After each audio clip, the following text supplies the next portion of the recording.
Hi everyone! So I am here to do a Tuesday Talks video. Tuesday Talks, of course, was created by Bookworm's Buddy and Mrs. J. Rods Reads. And this week's topic is, does too much description kill a story? And my answer for that is, it really depends. It really depends how important the description is to the story. The subject matter, everything, it really depends. Take a lot of your dystopians, such as The Giver, Divergent, The Hunger Games, Battle Royale. Okay, they live in different societies than what we normally live in and everything. And within those societies, sometimes they have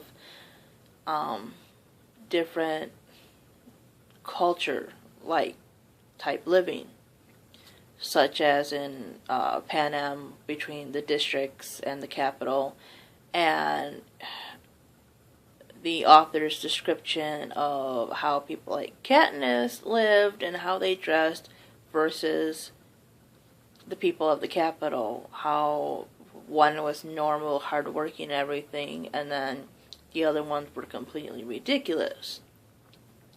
The description in that was needed to explain the differences between those societies.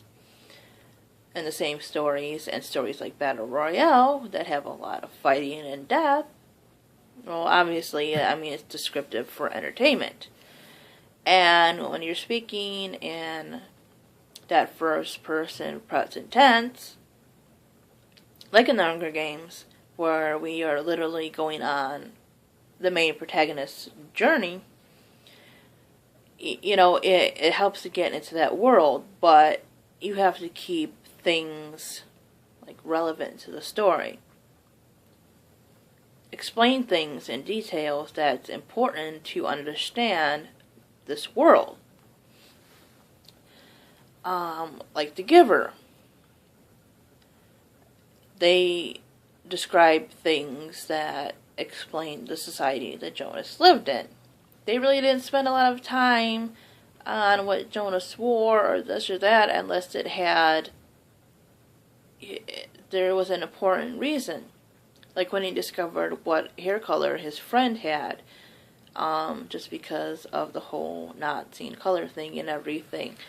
And when he went to describe those things, they were of importance to the story. He didn't describe somebody wearing, say, a pink shirt or whatever. It went into the details and everything that were just nonsense. No, it was to explain about how restricted his community was. And, that's just what I think. I think it's good if it's necessary. It's fantastic if you can really pull the reader into that world. And a lot of fantasy, a lot of dystopian, whatever, kind of needs that description to really show how that world is. But just like, books that are everyday life, you really don't need to know that much detail about a character's clothes. That's just my thoughts. But anyways, I hope you guys enjoyed, and I will see you next time. Bye-bye.